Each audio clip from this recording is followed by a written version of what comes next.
इसमें कंडक्शन में थोड़ा सा फर्क होता है। कैसे फर्क है वो समझो। आपको उस दिन भी बताया था मैंने कि व्हाट इज इलेक्ट्रिसिटी और व्हाट इज इलेक्ट्रिकल करंट। ये हम मान लेते हैं पॉजिटिव चार्ज है, तो पॉजिटिव चार्ज, जितना positive charge per unit time, for example 1 second में जितनी डिस्टेंस ट्रैवल कर लेगा, तो it is a flow of charge. इसकी रेट जो होती है ना कि कितना चार्ज कितने टाइम में आगे ट्रैवल कर रहा है, दैट इज इलेक्ट्रिसिटी। अब हम बोल रहे हैं कि यहाँ पे अगर एक पॉजिटिव चार्ज 1 सेकंड में यहां पहुंच रहा है, इतनी डिस्टेंस ट्रैवल कर रहा है, तो इलेक्ट्रिसिटी का अमाउंट यहाँ पे आ जाएगा। अगर 2 पॉजिटिव चार्ज होते तो इलेक्ट्रिसिटी का अमाउंट डबल हो जाता है। बिल्कुल ऐसे ही काम करता है।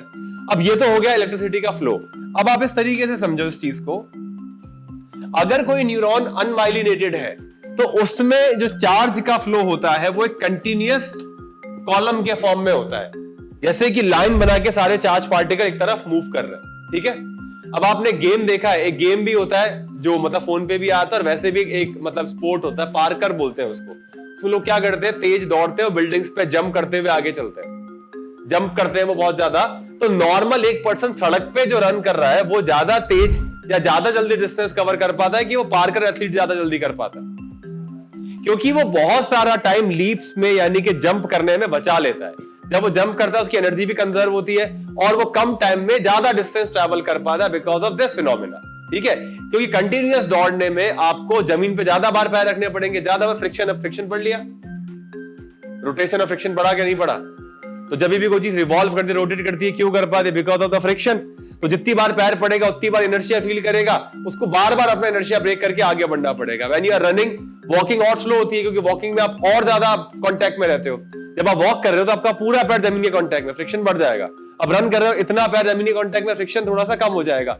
जब आप जंप कर रहे हो तो आप और कम कांटेक्ट में आ रहे हो सरफेस के, तो फ्रिक्शन या इनर्शिया कम लग रहा है। ये लॉजिक समझ में आया कि पार्कर में यानी जंप करने में जल्दी जल्दी क्यों पहुंच जाते हैं। इस तरीके से यहां पे समझो कि जो चार्ज है वो कंटिन्यूअस कॉलम के फॉर्म में अगर फ्लो हो रहा है तो उसकी एक नॉर्मल स्पीड रहेगी।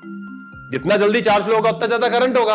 अब क्या होगा कि अगर इसके अराउंड मान लो ये माइलिन शीट प्रेजेंट है, ऐसे पैचेस के फॉर्म में माइलिन शीट ऐसे प्रेजेंट है, ये इंसुलेटरी लेयर है, यहां पे चार्ज फ्लो हो नहीं सकता।